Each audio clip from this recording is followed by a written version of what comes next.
kabarnya sahabat-sahabat public speaker di seluruh Nusantara? Jumpa lagi bersama saya Muhammad Sofi Al-Khairadari bersama Public Speaking Speak to Impact. Assalamualaikum warahmatullahi wabarakatuh.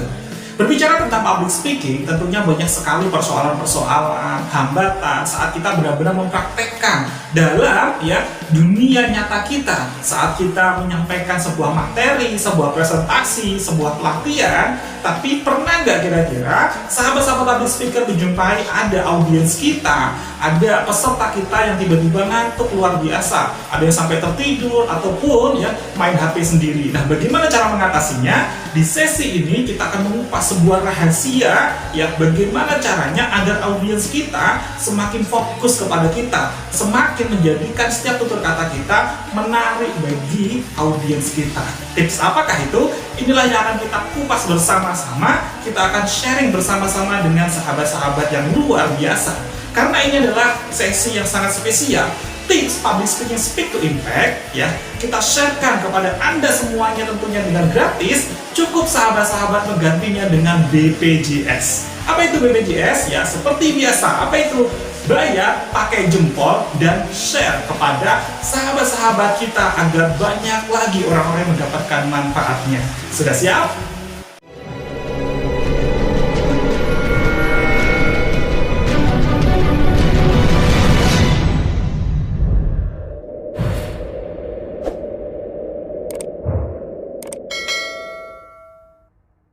Agar senantiasa para audiens semakin hilang rasa kantuknya, semakin mudah untuk kita atasi, mereka semakin tertarik dengan topik apa saja yang kita bahas, yang kita sampaikan, yang kita presentasikan. Kita harus menyadari terlebih dahulu ternyata ada dua fungsi kerja otak manusia. Apa itu? Yang pertama ada yang namanya otak kiri dan yang kedua adalah otak kanan. Semakin kita menyadari terkait dengan dua fungsi kerja otak ini, kita bisa manfaatkan sehingga audiens akan semakin aktif, semakin antusias, semakin fokus dengan topik materi yang kita sampaikan sehingga rasa kantuknya semakin berkurang. Sebagian audiens tentunya ada yang dominan dengan otak kiri, lebih mudah, lebih nyaman menyerap informasi dengan otak kiri. Ada pula sebagian audiens yang mudah menyerap dengan otak kanan. Maka jika kita gabungkan saat kita penyajian materi kita, presentasi kita, topik bahasan kita menggunakan kedua-duanya, maka itu akan lebih powerful lagi dan audiens akan semakin tertarik dengan diri kita.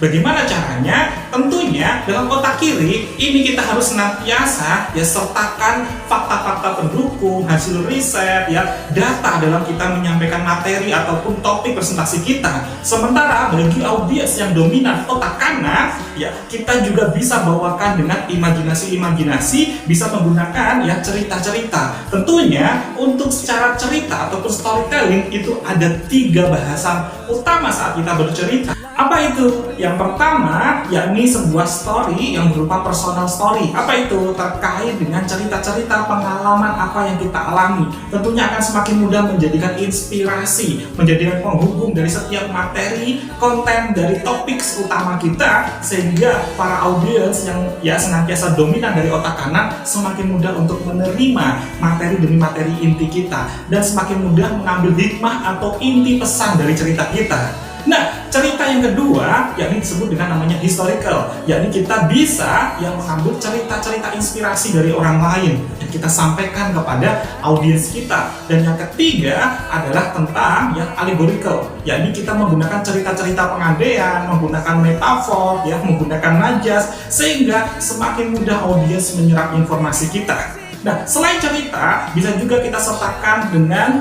backsound, iringan musik dan lain sebagainya sebagai untuk mengaktifkan otak kanannya semakin mudah menyerap informasi yang kita sampaikan. Selain teknik kita bercerita, kita iringi dengan musik, kita sajikan data-data fakta agar aktif pula otak kirinya bukan hanya otak kanan, maka kita pun juga bisa menggunakan metode yang sangat luar biasa. Kita padukan keduanya, baik otak kiri dan otak kanan kita satukan dengan teknik ice breaking. Ya, mengapa? Karena dengan ice breaking semakin mudah untuk mengecas semangat lagi dari audiens kita. Ya, dengan cara apa? Dengan cara tebak-tebakan, permainan-permainan yang mengasah kepada konsentrasi dari otak kirinya semakin diaktifkan, serta imajinasi kreativitasnya dari otak kanan dipadukan. Akhirnya, audiens kita semakin fokus lagi dengan topik pembicaraan kita selanjutnya. Silakan dibuktikan ya, karena ini akan semakin menaikkan level kualitas public speaking kita.